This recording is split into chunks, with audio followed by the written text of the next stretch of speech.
did it, baby. When you see us, so you know you really viewing greatness in the making.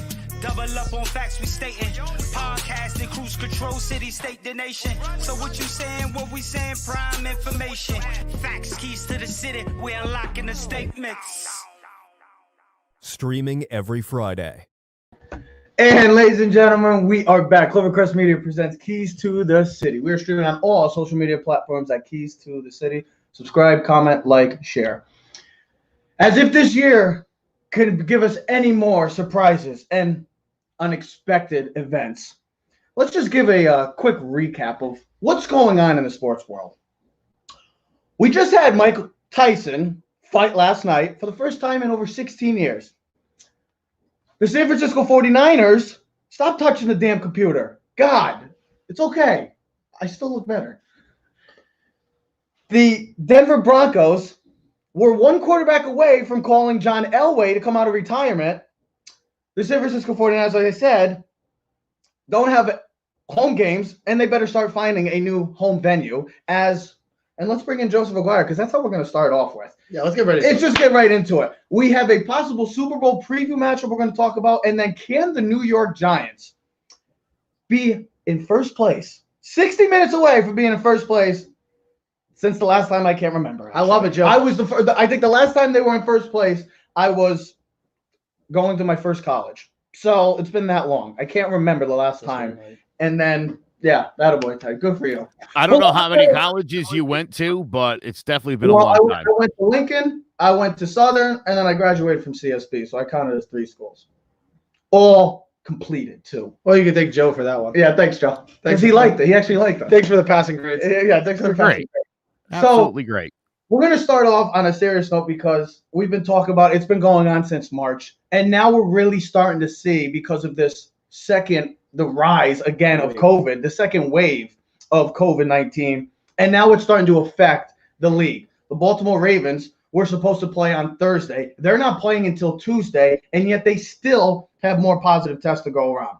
They said the game's Lamar still on. Jackson, the game is still on. Lamar Jackson, Mark Andrews is out for that game as well now with COVID. So good luck to the Baltimore Ravens. Are the 2 running backs playing? I have no idea. Actually, excuse me. They are both out. I have no idea. Justice Hill from Oklahoma State, and who's the other one that they have? Gus Edwards will be their starting running back. Another one is, like I said, the San Francisco 49ers now have to go find a new home venue for at least the rest of the season because, well, they're not allowed in there for the next couple of weeks because of county rules, as they have been incorporating new things each and every day with COVID. And now, like I just said, we were one quarterback shy of seeing maybe John Elway come out of retirement to start today against the New Orleans Saints. So now we're talking about it. We knew this was going to happen. This was only going to be the inevitable. We kept saying it. Football's still going on, but football's taking a major hit. We still have basketball. College basketball's been taking a hit. College football. Joe, you see this, and I've asked this many times when it first started at the beginning of the season. Do you see the NFL? I know Ted's going to say yes, but do you see the NFL finishing up?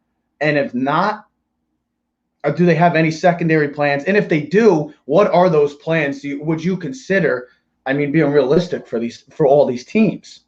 So here, a couple things I want to hit first. Number one is because of the holidays, obviously people are going to get together. There's going to be more positive tests. And again, in a lot of cases, asymptomatic. People aren't going to be really going to the hospital right now, so or get tested for that matter. So we're going to see a dip in numbers in positive tests probably through the end of the year, even though the CDC says they're still underreporting by about 10 times the actual number. They think it's about 53 million. I think looking at the NFL is a good barometer, and in sports in general is a good barometer of what is actually happening on the ground. This is where people are trying to do what they've always done, but implementing safety precautions. Mm-hmm. You still see people without masks. You're still seeing that sort of thing going on. Dan Mullins wasn't wearing a mask yesterday when he screamed at his defensive coordinator. Those sorts of things need to be punished and stopped, or you are going to have an issue. It takes one person to do something stupid to be in a locker room of 53, throw in another 30 people, and now you've got a whole bunch of people infected. So I'm telling you right now, if the NFL is going to pull this off, they have to tighten up social distancing, wearing masks. They've got to take it next level. You're seeing it out every single week, multiple games. College football is being ravaged right now. Yeah. And that's a sport where and it's playing getting games impacted. is really important. Look at Ohio State. I'm an Ohio State fan. I don't know if Ohio State's going to get into the college football playoff just because, and even Cincinnati as well. These teams might get screwed. Cincinnati they already have 8 games. Okay, well, they're going to miss. They missed last Ohio week's State game. only has I'm 4. just saying, these guys, all these teams that are fighting to get into college football playoff. I know we're talking college football. Are you looking at? Is that true? I mean, unless that's on Twitter or something. I mean, listen. didn't Schefter joke unless Elway comes out? That's what I'm saying. That's what I was saying. I thought we were one quarterback away from having John Elway. But like you see a team like Ohio State who just got their game canceled again, they might get screwed because realistically they don't have enough games. And the college football committee always looks at resume. Hard to feel bad for OSU, but I hear what you're saying. So thanks, Joe. So Joe, to go off of what you were building on before was 2 things. One, you saw the NFL had implemented a stricter COVID procedure last week, which means is if you are not on the field and you come off the field, mask has to be on. Player, coach, personnel. So that's one little way of upping the ante. Other thing is fines. I don't know if you saw this morning, but the Saints were docked $500K and loss of a 7th-round draft pick because of COVID protocols broke through after they beat the Tampa Bay Bucks, that players were celebrating on the field with the win with no mask on. And then supposedly, listen, we know social media is great, but social media gets you in trouble. If you're watching, don't post things on social media that will get you in trouble, you idiots. So the Saints players, they win, they dance in the locker room. Players and the coach Sean Payton, they didn't have a mask on. Now, you don't think about that when you're in the locker room because you just played the game. You're like, oh, wait, why do I have to wear the mask when we just all played together? But in that sense, you're kind of ratting yourself out. So the Saints were docked right there. Patriots, I was actually a little shocked, just got hit for a $350,000 fine for COVID protocols broken. That was on the ESPN. Just go to the ESPN app. You'll see it right there. Good thing for the Pats. They keep a petty cash fund for fines, so they'll just pull it out of there. Yeah, absolutely. It's out of the massage parlor. You guys, that's the tip. That's the tip drawer. But with that being said, Trev asked me.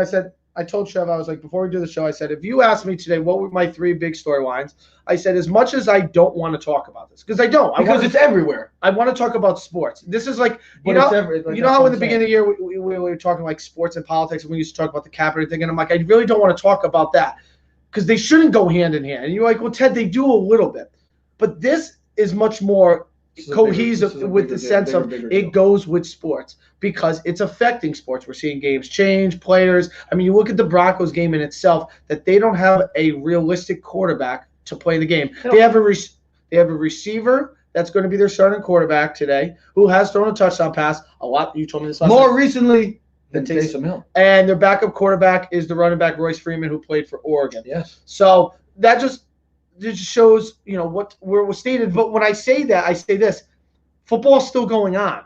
And when I say, they're not forfeiting the game. The game is still being played. So that's why I think NFL will continue to find a way to continue. I'm almost surprised they didn't forfeit the Saints and the Broncos game just because of that fact that they're literally down to a practice squad QB. I don't think the practice squad receiver. I don't think the league wants to set that type of precedent where a team forfeits. Because Joe, I'm only 33 years old, but I can't remember a team ever having to forfeit a game for any reason. Did you see what Jay just said? Rob Calabrese was the coach, but they are now starting the practice squad. Kendall Hinton from Vanderbilt, I believe. He was from Vandy. But it's just crazy. 3-year starter, if I'm not mistaken, at quarterback. So he knows what to do. This is the reality. This is what we are in right now. And you knew that this was going to have another big spike because it's the winter time and the holiday time. It's just this is what's going to happen. We can only try to do our best to prevent it by wearing a mask and doing the best we can, just being smart. And you're seeing these players, and this is why people get mad at athletes, because they just think they can do whatever they want at times because they're athletes. They get paid millions of dollars. Why? Normal people do whatever they want. I know, but athletes are put on a different pedestal in our society now. Yes. And you could see it just had a major impact on our election of how big it was. That's how much athletes have almost a say now. And when you see something like this, they have all this say, but then they're not wearing masks and stuff. It's like, well, if they can, it's just they got to show the right message. They got to show these younger kids and people in general what to do and the right thing. And you're hurting your team and you're hurting yourself because you're the ones that are getting sick. And guess what? You don't get to play. So take care of yourselves and be smarter. That's what it is. Or you're not going to play. Go ahead. No. I listen. I don't know if players came out and said, "Hey, everyone, wear your mask." Everyone was just automatically going to listen to them. I know where your concept. You know what? It would help if they said it and then they did it themselves. I had to send.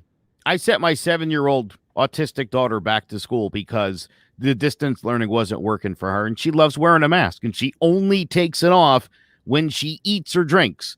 And she'll tell you that every time she does it. That's the only time to take off your mask, and that's the way to do it, you know. Exactly. But people need to lead by example. Players, coaches, you're going to be on national television, in front of the entire country, and little kids watching, and you don't have your mask on. You're setting a poor example. I mean, you've already got the luxury of doing something most people would love to do on a regular day, let alone people locked in their homes for months on end.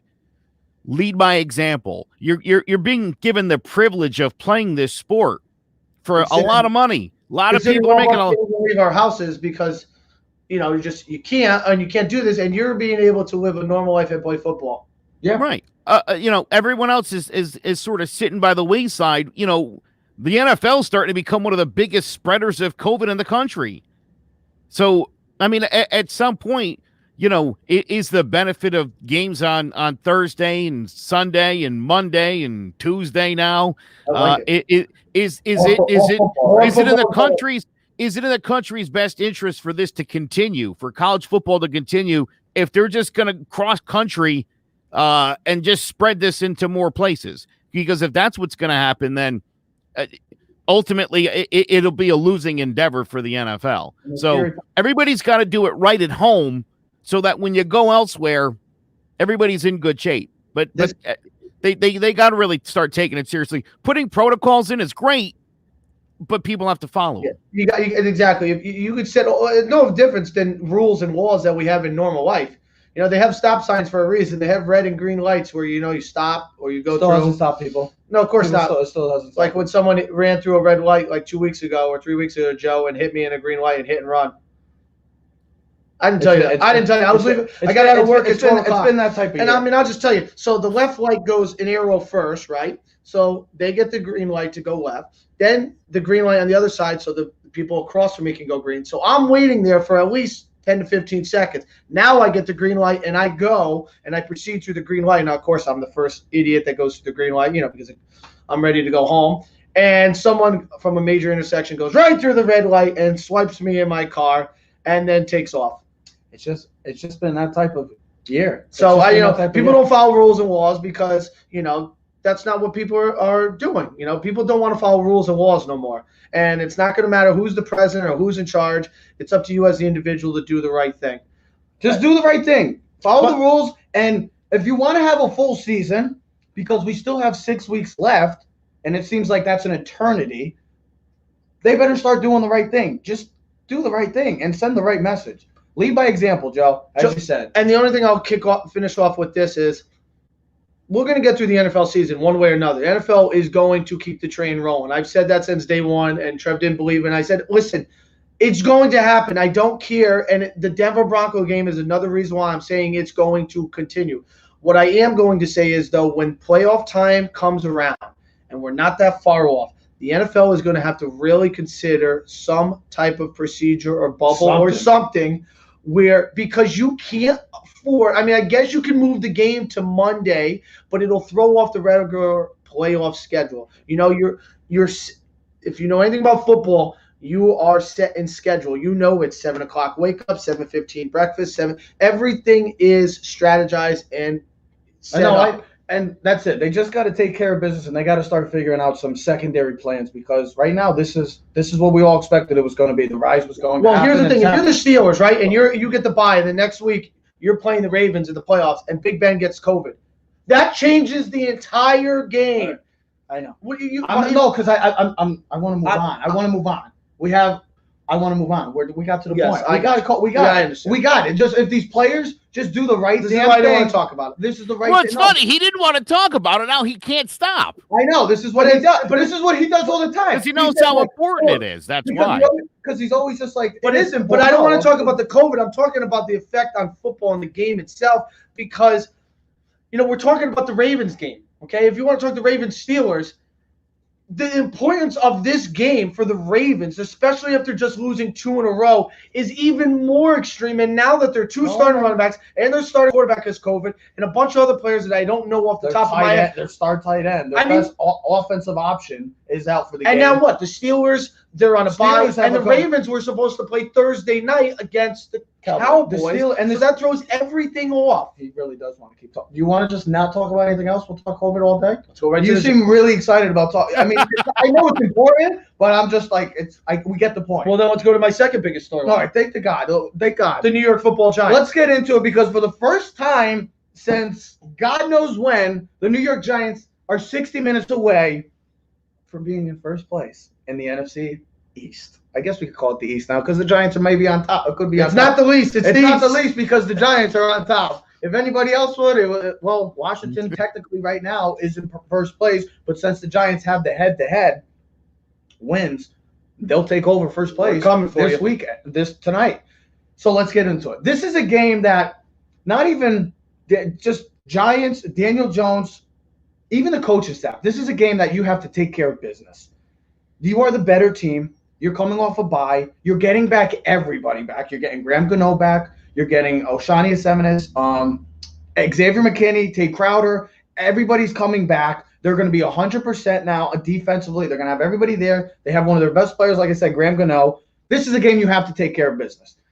And for the next 6 weeks, I was talking to my dad about this on Thanksgiving, actually, as we were throwing the football. We don't have to wait until next year or the April if Daniel Jones. We're going to know by week 17 if Daniel Jones is going to be the franchise quarterback. Because you got to look at the schedule. I know that every team that they play have major flaws. But if you could beat Seattle, who's been one of the perennial contenders and powers in the NFC since Russell Wilson's come in, you go to Seattle on top of it too. Arizona, who looks like an up-and-coming breath of fresh air, something new with Kyler Murray and DeAndre Hopkins. Then you still play Baltimore. I know Baltimore's been struggling. But they've been an AFC power and perennial contender for the past God knows when, 20 years. Then you play the Browns, who have been playing very well this year, and then you finish up with Dallas. If we're going to know that Daniel Jones and the Giants are a legit team for the future, it's going to be within the next 6 weeks, especially Daniel Jones. We're not going to have to wait until April. We're not going to have to wait until next season. We're going to wait. We're not going to have to. There's no time for waiting because this is crunch time. This is where we've been waiting for. All right, Daniel Jones, you've been playing well. I need to see it more because guess what? You are playing against some good competition. It's not like you're playing any bums. I know they have all flaws, but all these teams that they're going to play, about 80, 90% of the teams that are going to be playing for the rest of the way are probably going to get into the playoffs. And I still count Dallas because, Dallas is terrible, but still has a chance to win the NFC East. So every team that they have to play, minus the Cincinnati Bengals, are going to be in some sort of contention for the playoffs. So if we're going to know if the Giants are the real deal, Daniel Jones, Joe Judge, and this whole coaching staff, we're going to see, not by next year, we're going to see within the next 6 weeks if this team is legit. And it starts today. They have to take care of business, plain and simple. This is their game to win. This is a game that we can finally maybe see the Giants win, I don't know, by 2 touchdowns. I'm not going to get comfortable. This is a game that Giants should win, are expected to win. Will they win? That's the bigger question. These are the games that, Joe, we've talked about for years on doing the show. It's like, all right, are we going to get the Giants team that's just going to falter under the pressure? And then when I say pressure, they're like, well, what's pressure? You're expected to win. It hasn't happened in a while for the Giants. Giants don't go into most games lately with the expectation of winning they actually be the better team. Usually the Giants are the ones being the push, like the Cincinnati Bengals, the pushover. Well, they're not the pushovers, but when they walk on the field, usually the Giants are not the better team walking on the field. They are the better team. Now, maybe not talent-wise all the way around. The Bengals might have more talent individually, but the Giants are a better overall team, and we've known that. We've talked about the past 2 weeks. Now, I said it before on the stat. Let's hopefully someone remembers the stat. This will be the first time if the Giants can win today that they would get a 3-game winning streak since 2016. Giants haven't done that. They're the only NFL team that has not won 3 games in a row since 2016. So this is all building on positivity. Oh, this the is Bengals, you want another stat. Bengals are 6-0 all time at home against the Giants. What the? It just says it right there. I remember in 1988 when the Giants lost to the Bengals. I hope we don't have a repeat of that random 19. Yeah, I don't care about that stuff. Go ahead. Seriously, this is a game the Giants should take care of business. All right, so I'll tell you guys something. Trevor and I had kind of a pissy Instagram message exchange earlier in the week. That's how we started yesterday morning. I woke and up. he said, he was like, "You love Daniel Jones," and blah, blah, blah. And I was like, Trevor, here's what I said, and I'm going to say this again, and I'm glad that you had this conversation with your dad. Maybe that'll bang it home. Thank you, Dad, by the way, for helping me here. Hey, drill. Here's what I've been saying all year. Look, this guy's got the tools. I think he's the right quarterback for Giants football. I think he's got all the qualities you want in a Giants quarterback. Not a Chiefs quarterback, not a Chargers quarterback, but what the Giants do and how the Giants play football, he's perfect, I think. And here's what I've been saying. Here's how we'll know. If you can't beat Seattle or Arizona or Baltimore, if you can't beat any of those teams, then and again, my gripe with Justin Herbert, same thing. If you can't beat any good teams, then what are you? You're a serviceable NFL quarterback. You're not a franchise guy, and you're not a superstar. So you're exactly right, Trev. If in these next 6 games, if he can't get this team to the playoffs, then he's not the right guy for the job. Then you look at the quarterbacks in your draft position, assuming you missed the postseason, and you decide who's available and what to do. But it would be fair game. Now, and this is what I think's going to happen, I think he's going to beat one of those big boys. I think he's going to beat Seattle. I really do. I think the Giants defense matches up well like the Rams did. I think they can stop Seattle to win that game. But if they lose to Dallas or if they lose today, then what's the point? Then you're not a good team, and he's not a good quarterback. He's supposed to win. The only other thing if you lose any of those games, you don't deserve it, and you're not a good team, and he's not a good quarterback. The only other thing I would still grant the guy, though, is you still don't have Saquon Barkley. Which, assuming, let's say Jones gets to the postseason, even wins a playoff game. Next season, he comes back, he's got Saquon. You got to feel great about that guy in that case. Yeah, of course. And if he could do this without Saquon, imagine what he could do with him. Well, you think about the 2 years that we never really got the chance. Jones has never really played with Saquon. Not really. A healthy Saquon. Let's be honest. Last year when he came back, he was never really full strength Saquon. That's great. And then even this year, I think Ovi loves him more. And then here's the thing: with Saquon in the beginning of the season and Daniel Jones, you had a whole new offense, so you never got to build any unity with this offense. And with Saquon, you were still trying to put the puzzle pieces together. You're starting to see the offense play a little better. Hopefully today we continue to build off of that. But like you said, Joe, I would like to see him with the unit, with the finishing piece to the puzzle. It's like you're missing the biggest piece to the puzzle, and Saquon is the biggest piece. Now, I think another good thing to know is Shane Lemieux is going to be starting at left guard today, which is positivity for He's Lemieux. been great since coming in. And Hernandez will be the fill-in guy, which doesn't speak high volumes for Hernandez going forward. And since his rookie season, he has struggled. Yeah. His rookie year, he looked Remember how excited we were when they drafted him? We were like, what a steal. We got Saquon, we got Will Hernandez. They looked good in the rookie year, and then all of a sudden, everything's been downhill for Will Hernandez. It's funny you said that about quarterbacks winning big games, because this is what my big thing was, and I know we're talking about the Giants, but I have to say this. Bro, the Jets will win today.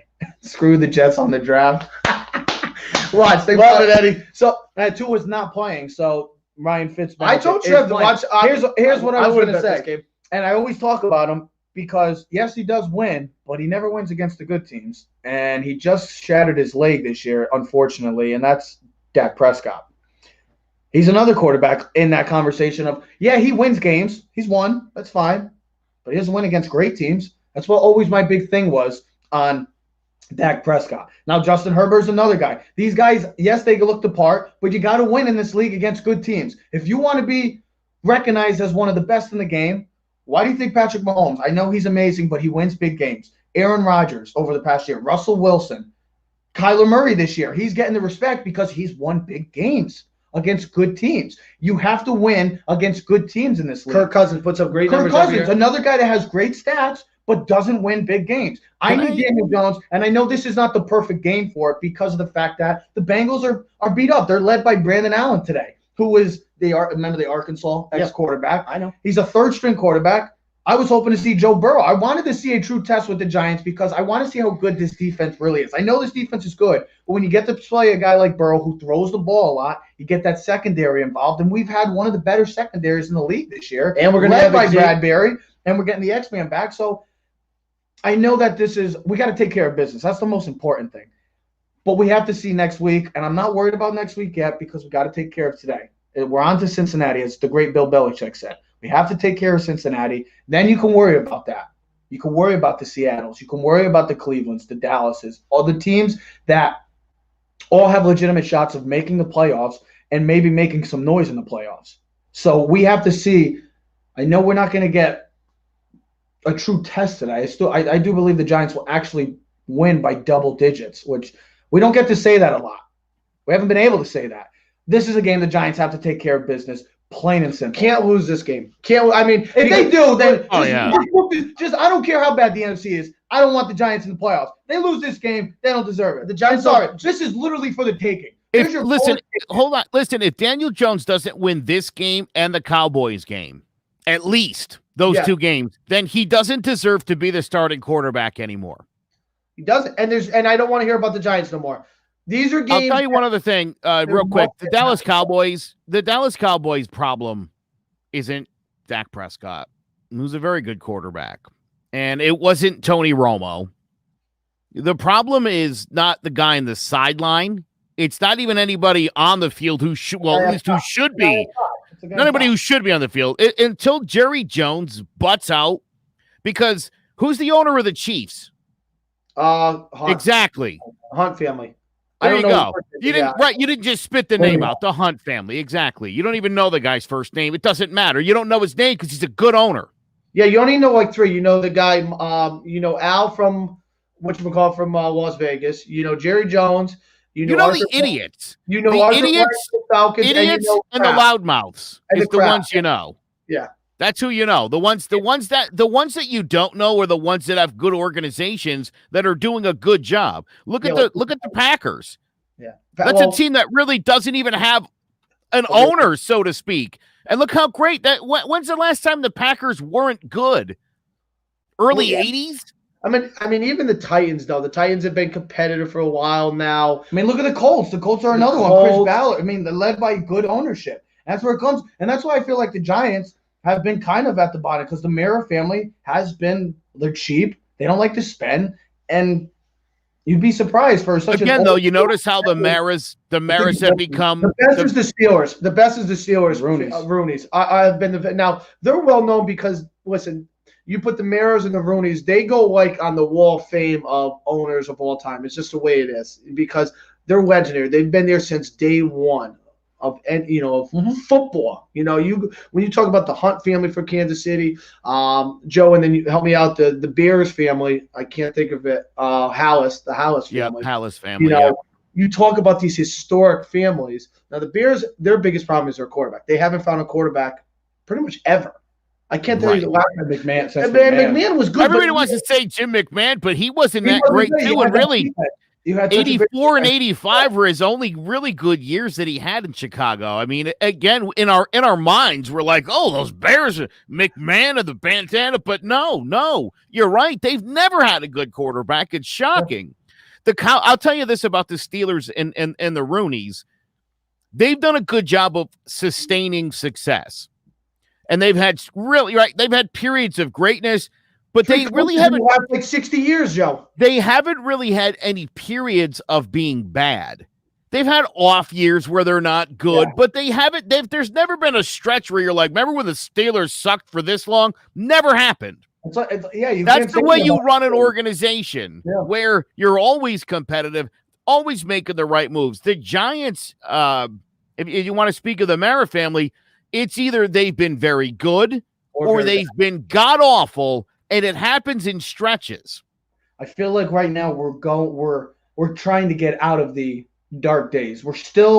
It's weird because this team has a good direction right now. I feel like for the first time in years, we have a great direction. But hold on, and it starts with the head coach. It starts with the identity. I feel like the Giants have lacked that for years, and they're starting to get out of that dark days. Whereas even like the Dolphins, like I said, and even the Raiders, like all three of those franchises have been bad for a long time. But if I may interrupt, but now they're starting to get out of the great. It seems like from the ashes. I think the biggest thing though is coaching. Yes. When the Giants were good, they had Parcells, they had Coughlin, and I look at Joe Judge, and listen, he's still got to win at a high level, but I look him in that same realm. They're following the same suit so far. And the team is buying into it. I know it's only 1 year. The players are buying into it. Somebody's going to say, talk to me in 5 years. Has he gone to the playoffs? Has he won playoff games? Has he made them competitive every year? Yes, you're absolutely right. When you look at, like the Rooneys, Joe, we were talking about, they've had 3 coaches in the last 50 years, and they've all been successful. The Giants have had 3 coaches in 4 seasons. You look at teams that are successful, like the Chiefs.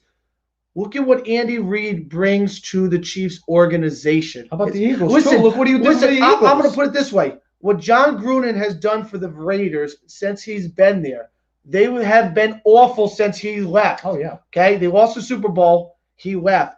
They've been the worst team in football since he left. Then, look, he's come back, and him and Mike Mayock have built something. Look at the coaching. I really believe it. Look at the coaching.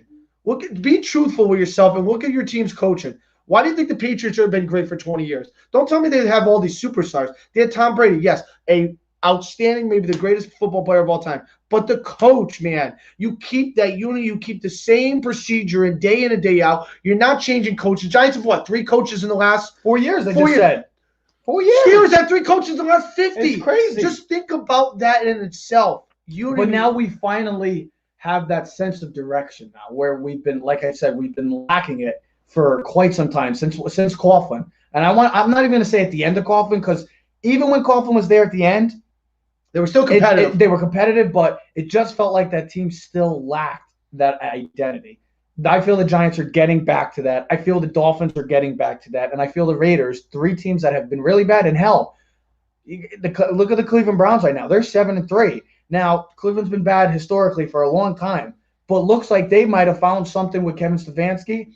Maybe they got to figure out that quarterback situation, but they got something going in Cleveland as well. It all starts with a head coach. It all starts with an identity. The Giants have it. They're starting to move in the right direction. They should take care of business today, plain and simple, and get ready to play Seattle. Why haven't the Chargers been with all the talent? If you've been a realistic Charger fan, you've looked at them since the Phil Rivers years and Drew Brees, right?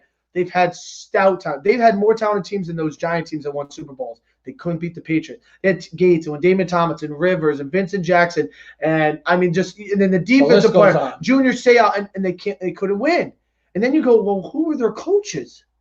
Who's been their coaches? Did their coaches capitalize? Were they able to understand the moment and capitalize? Tom Coughlin took Bill Belichick and played chess with him. Didn't play checkers. He was able to combat every move that Belichick had. The Chargers couldn't. I look at the Chargers right now, and I'm not trying to get off the subject of the Giants, but this is all building off of the Giants. You look at the Chargers, they got great players. They have a great young quarterback. But is Anthony Lynn the guy for their future? I think the Joe Judge experiment is working, and Joe, you are 100% right. If Joe Judge can't beat the Bengals, because this comes on Joe Judge, preparing his team, you had an extra week of bye week in preparation, okay? Bye week. So if you can't beat this Bengals team coming off a bye after they just lost their starting quarterback, you don't deserve anything. You don't deserve anything.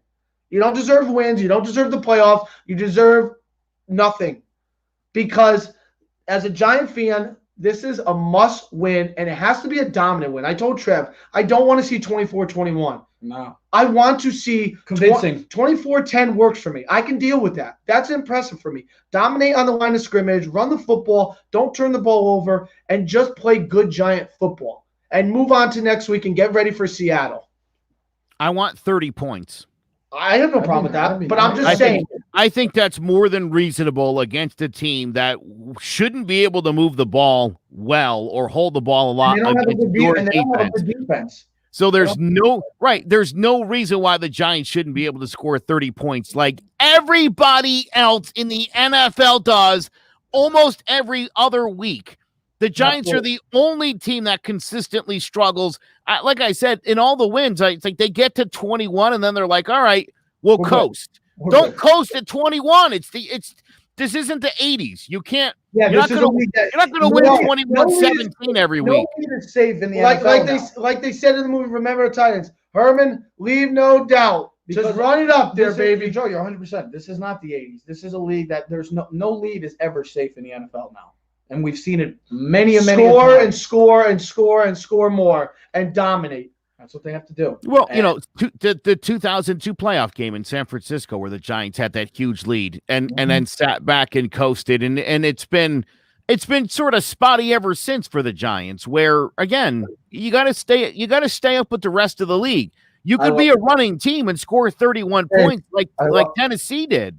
Look at Jace's positivity. Joe, we need more positivity like this. Did you hear what I just said about Tennessee running and scoring 31 points and they lose? I don't want you, just in case you forgot what I was referring to was that bet you lost. Just didn't know wanted to work that in, but not be so obvious about it. Joe, when is the Sleepy Joe shirt coming over here?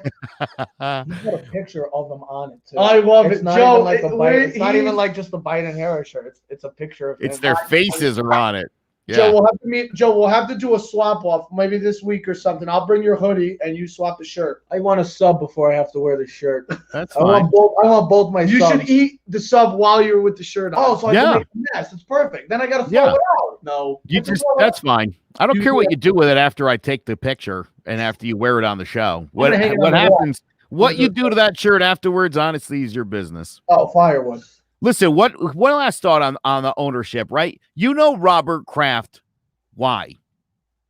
Because he was smart enough to hire Bill Belichick and to get the hell out of the way. And he defers to Bill on everything. Yeah, I think Bill is the GM too, right? I don't even know if they have a GM, to be honest. Well, sure. Yeah, I mean, he's all but wrestled away all the power there. Now, Jerry Jones had success when he let Jerry Jones run the organization.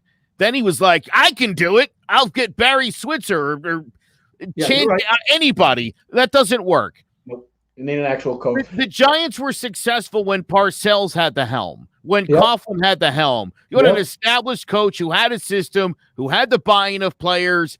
And the last few years, again, this idea of maybe a Bob McAdoo or come on. Well, here's Look at Jacksonville. Look at Jacksonville. They got rid of Coughlin. I know Coughlin can be tough, but the Cons are probably the worst owners in the league. Like 2 years ago, they had the best defense in football, and literally everybody was like, I don't want to be here. That's bad. That's bad ownership. Yeah, the owner of the Jets because they're an embarrassment. You know the owner of the Raiders because they're an embarrassment. The teams whose owners you either know because they're successful, because they were smart enough to hire a coach and say, go get them. Now, here's the thing about Joe Judge. Pete Carroll, he runs the show. Could he be one of those guys? Yeah. He could be. But I think he's trying to earn that respect. And that's why teams like the Detroit Lions, who are now going to have to go find another GM and a head coach after firing once again another. It's just terrible. That's a disaster. Detroit's a laughing stock. They're terrible. They're just. How could anybody meet Matt Patricia face to face and think, this is the guy I want to be the face of my organization? Remember, anybody could ever think that, they're a fool. Joe had the beard. He could be Matt Patricia. Yeah, if you had a little thicker beard, you could be the Matt Patricia. Would you want me to be the face of your NFL team? Guess what? I guarantee if you were coming into an interview, you would be different shaped up right now. And guess what? Just remember, I would. The Giants were going to consider hiring him. So you wanted him. I was thinking about it. When you wear a backwards cap as a football and you look like a bum on the sidelines, you show. Let's close out with this. You show a bad presentation. Oh, Joe's leaving us now. He's sad that we made the Patricia. Oh my! God! You are Matt Patricia for Halloween. You got to grow your beard out, bro. Just grow it out. Joe, that is honestly Matt Patricia. I'll grow my It's beard. Matt Patricia. You could be Matt Patricia. I'll be Ezekiel Elliott. That's hilarious. Honestly, We'll make it Detroit, work. it's unfortunate because I like Detroit. I've always had a little thing for Detroit. Go Man, move maybe it. that's Go because- move to Detroit. And maybe that's because I was a Barry Sanders Barry fan. Sanders, yeah. And When Same. you think of Detroit, you think of Barry and Sanders. for me, plain it's simple. because I don't think anybody else. And here's the reason why, and I'll make it Johnson. really simple so Trev can move on. Was it respecting when he scored? He acted like he always was there, and he always handed the ball to the ref. You know why I didn't like Emmitt Smith? Because that time against '95 when he scored against the Giants on Monday Night Football, he wanted to take his helmet off, and so he could show his face off. Remember, it became the Emmitt Smith rule: don't take your helmet off. That's why they have that rule. And Another thing why I don't like Detroit, they disrespectful. screwed Calvin Johnson. Screwed Barry Sanders. Terrible. terrible Anybody that terrible goes to franchise. play there, and it's a shame because Terrible my franchise. other thing is, look, if you're gonna make them play on Thanksgiving every year, have the courtesy to make them be good. Have a better product on the field, please. Seriously, I love the tradition of it, but my God, how awful do they have to be year after year after year? It's like, hey, that third Thursday in November, when we have turkey and the Lions get beat, it's Joe, like pathetic. Joe, and I told Trev I just wanted to ask him this question, and I said, "May I put it in?" He goes, "Go ahead." I said, "We were just blabbing about the Giants, and then what were we talking about, Joe? We were talking about ownership and coaching, right?" Yep. Tell me the last good Detroit Lions coach. Tell me the last time you had a respectable coach. I can't. Because if we're going to I don't talk, think I was if ever we're, alive. if we're going to talk about anything, it's not like they don't have talent up there. Matthew Stafford is a really good quarterback, and if anyone says he's not, sorry, it's not his fault he can't win games. Go get me a good coach. Go, but here's the thing: if you're a coach, right, Joe, you're on the open market, you're a free agent coach, and there's job opens. Are you really going to go for the Detroit Lions job? No, you're probably going to get the third best coach on the market. You're not going to go get Garrett Cole. You're not going to get Garrett Cole. You're going to go get someone else. And that's what I'm saying. You're not going to get the ace. It starts at the top. They don't have the right GM and they don't have the coach. I can't help but say if that's Joe Patricia or is that Joe Aguirre right there, because it's literally looking like we're talking. Well, if he was wearing that in his bets, it'd really be Joe Patricia. Listen, since Wayne Fonts, they got a Steve Mariucci, who I think by that time everybody had exposed as like more a product of the system than as a good coach. So literally, I think since Wayne Fonts, when he was there with Barry, that's the last time they had a good coach. And I mean, if you look at the history of the Detroit Lions, I mean, Buddy Parker, maybe George Wilson. I'm talking like between 65 and 72. I wasn't alive for any of it. So. I mean, yeah, literally, other than Wayne Fonts, Dick Geron, Rod Marinelli, Jim Schwartz, Jim Caldwell. I mean, Sunday we'd be talking this much about the Detroit Lions. That's a new one. That's a new one. It's a bigger picture when but they're making the right kind of headlines this week. But it's about because of. And we're talking about ownership. And if we're franchise. If we're going to move on to the next game, and I'm not going to take it away, but you are going to take it. I said I know, but what I said, I'm not taking it away, but I'm going to take it away. But to lead into your point, then I'll let you take over. Is you look at the two teams right now that we're going to talk about. It could be a Super Bowl matchup. Look at the coaches. Look what Tampa Bay did, and look what Kansas City did. And they're trying to change their franchise around because of what? The right coach. Don't act like an idiot. Just go on and build off of it. I'm back. I'm here. I just want people to know I'm back.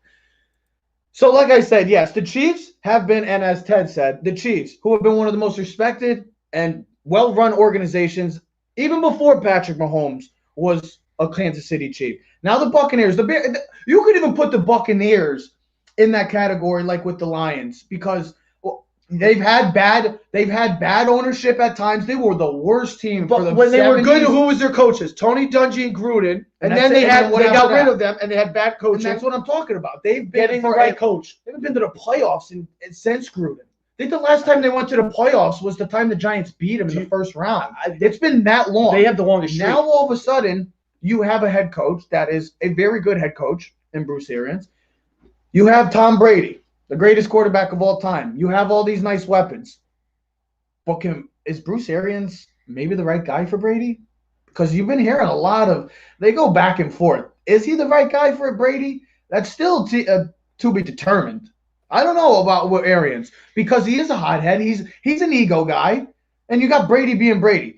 Now you have Mahomes coming in, and everybody's with the stupid debates like we talked about. I sent you that picture, and it's like, to me, all these debates like Brady or Mahomes, this is like the Jordan and LeBron. You can't have debates. I know it's fun to have debates because it gets something to talk about, but you can't have debates when you're trying to compare two of the all-time greats in completely different eras. Like with Jordan and LeBron, you can't talk about it. With Brady and Mahomes, Brady is a pocket passer. He is the ultimate definition of a dominant pocket passer that picks you apart by not moving inside the pocket, stays there, and delivers a strike.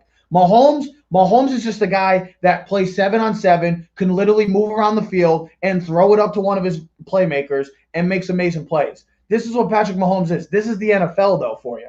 This isn't 2000. This is the greatest quarterback of all time versus the most talented quarterback the NFL has ever seen. Is he the most talented? Yes. Because we were saying oh, my God. For a minute, I thought when you said the greatest quarterback of all time, I thought you were talking about Mahomes. No,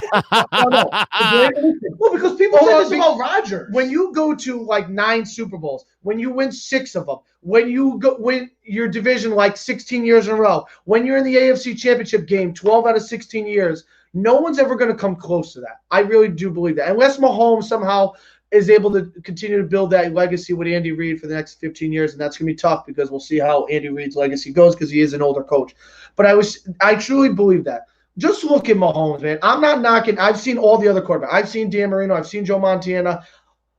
Mahomes is the most talented. That doesn't mean you're the best, okay? Because I think when you look at basketball, and I'll use your I think LeBron is the most talented basketball player ever to play basketball. That doesn't mean he's the best. He's strong. He's physical. He's the best leader. He can shoot. He can pass. He can rebound. He could average a triple-double if he wanted to. He could lead the league in rebounds if he wanted to. He could lead the league in scoring. He could lead the league in assists like I believe he did this year. Yep. The man is the most talented, and he wins. Everywhere he goes, he wins. Because look at what happens when he does leave. The Miami Heat collapse. Cavs twice collapse. All right. Before the Lakers, they were awful. LeBron comes in, all of a sudden they're a playoff team. Well, it helped to get Anthony. So what I'm saying about this is Mahomes is the most talented. I watched him last week. The Raiders should have won that game. They were the better team. But Mahomes is so talented and able to make so many plays when you least expect it. You're like, is he going to get the first down? All of a sudden he scrambles, he gets 9 yards, and he reaches the ball over. You know what I mean? Or he throws a pass where he's running and he throws it across his body, and he's able to do things that you and everyone else on the planet can't do. He is that good. When I tried to emulate it, like with Steph Curry, you could almost use this as the Steph Curry with Mahomes. Because Steph Curry changed the game forever of basketball. No matter what people want to say, no matter how many people don't like him, Steph Curry, when you go in the gym, what's the first thing you do sometimes when you go to the gym? Bang, you ain't pretending. You're not going to hit a layup. You're not hitting a jump shot. You're hitting it. You're trying to go from about 5 feet behind the line and hit a half-court shot and say, Steph Curry, this is what they do now. This is what people do with Patrick Mahomes. I'm old school fundamentals. I'm going in for a layup, but because I want to be hip now, I go in with a left-handed layup. No, you're Tim Duncan. You use the backboard. That's what I'm trying. No, it's with Mahomes. I call the bank. Bang. But now even with Mahomes, is now everybody's trying to emulate his game. With younger kids, high school, college, who wants to be the next? Who wants to be the next Patrick Mahomes? You should be showing Joe that stat. I know. Who wants to be the next Steph Curry? That's what it comes down to. He's changing the game. We look at how we feel and look at quarterbacks now forever. Just how we look at point guards. Hey, can I interrupt? 3-point game. Can I interrupt 1 second? I have to interrupt. So, Joe, I know I don't have the camera on. It's on us. So they were just showing Mahomes league stuff. He was first.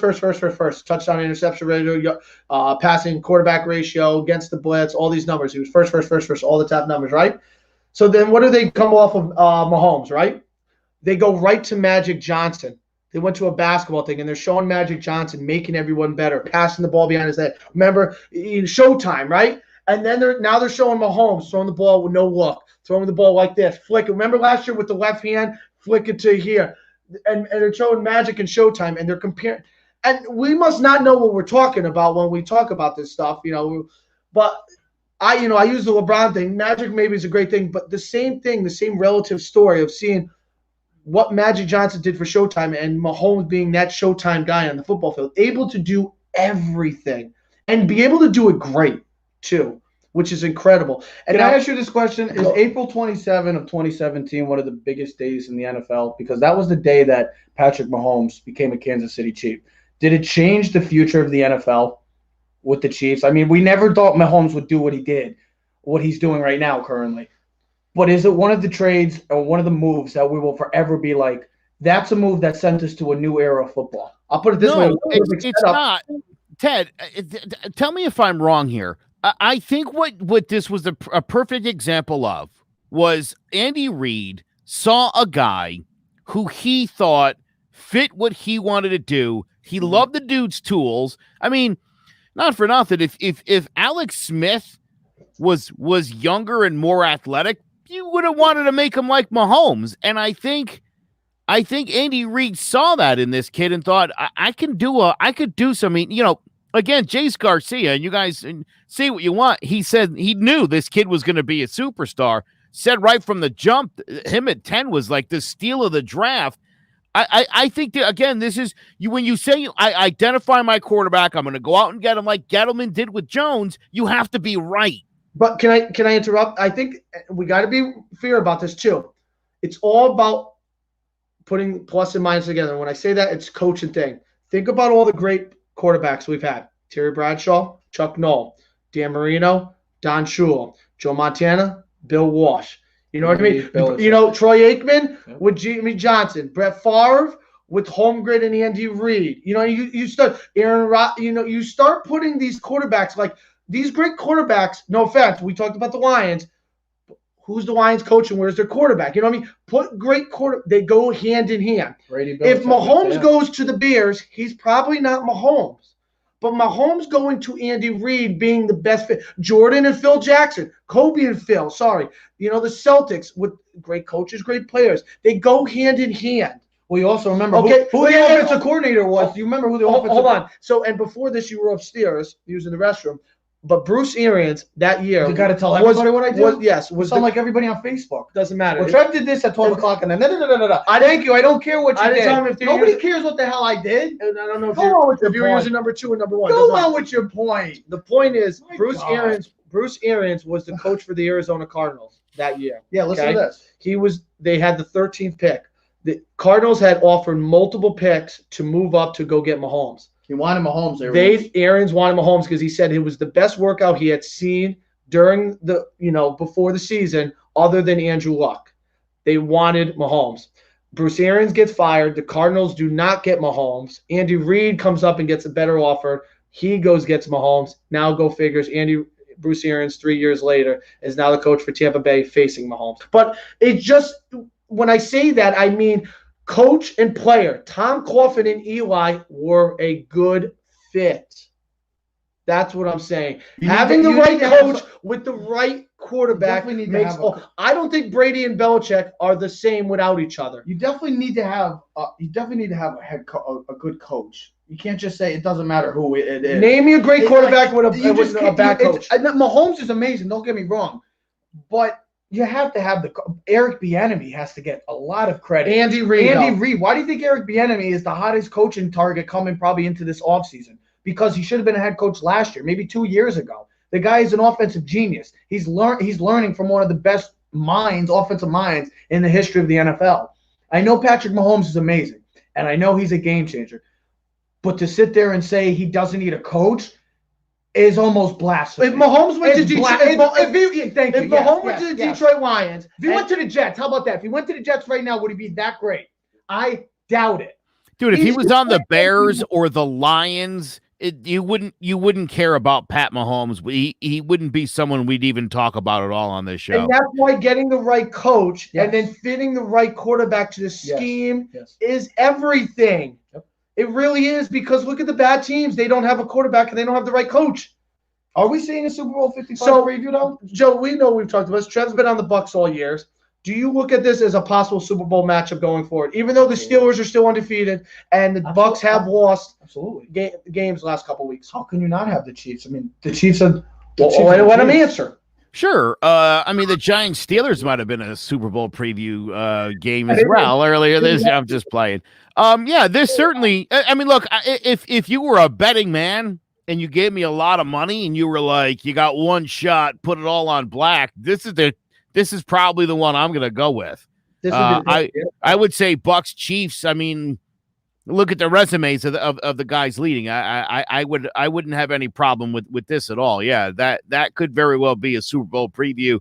And I'll tell you, I think the Bucks at home is an interesting matchup for Mahomes, especially coming off another tough game with the Raiders. So maybe they're a little vulnerable, or maybe he makes a big statement today. I know. We'll see. I think when I went on with John about the G-Men, we both picked the Bucks. Yeah. We're sticking with. I'm on the right? Chiefs today. We're sticking with the Chiefs, but I'm sticking with the Bucks. Are we? You're sticking with the Bucks? You know, in the grand scheme of things, there's not a lot of games that are on the Chiefs' schedule that they're going to lose. So I play the game in my head of 15-1 or 14-2, and I think statistically 14-2 makes sense. The Bucks would also, if they lose, drop to 7-5. But does it feel like a 7-5 team to you? Because it doesn't to me. But if you look at the remaining 4 games, they're all winnable games, so they'll finish off what I thought they would finish off at 11-5. There you go. Which, when you look at the end of the schedule, like 11-5, you're like, that's right. New coach, new team, new personnel, trying to figure everything out. During a COVID year, they just lost their center, which could be out for his could be a career-ending neck issue. So that's another major loss. You don't look at things like that, but that's another major loss. Listen, either way, enjoy football. It should be a great day of football. You got the Colts, Titans. Colts win. The NFC South is wrapped up. I picked the Colts. I'm going against the Titans again. And people better recognize Deshaun Watson is still legit good. Find the right coach for him, and they will be good. That's what I said. The Jets, if I had the number one pick, I'm trading for Deshaun Watson. I'll take Deshaun Watson over Trevor Lawrence. Damn right, because he's already a top 10 quarterback. And he's proven. And you know what you're going to get now. I know what I'm getting with Deshaun Watson. One last thought on the Giants. This will be the 6th backup quarterback they have faced this season. Feeling my stats, Joe? He wanted to say that. You fucking at 11 games, 6 backup quarterbacks. That's why we have him here. He's like Mo. He comes in. But that's, of course, that's assuming you count Mitch Trubisky as the. Yeah. Did you say Trubisky? Hey, Patricia, go back to the sideline. Get out of it. Take that. All right, boys. Let's go. Let's go. As we are 3 minutes away from Big Blue kickoff, so we have to get going and get prepared for a much anticipated game with the New York Giants. Let's hope that Big Blue finishes strong tonight, and maybe we can be saying the New York Giants by the end of week 11 we're in first place. Will be in first place. Who would have thought? In the NFC East. Boy, oh boy, it should be fun. Can't wait to see the Saints versus against the Broncos' 5th-string quarterback, and I can't wait for Mahomes versus Brady. It should be a great, great day of NFL football. Everybody enjoy. Stay safe. I hope everybody enjoyed the holiday weekend as well. Clovercrest Media presents Keys to the City. We are out. Yeah. Keys to the city, baby. When you see us, so you know you really viewing greatness in the making. Double up on facts we stating.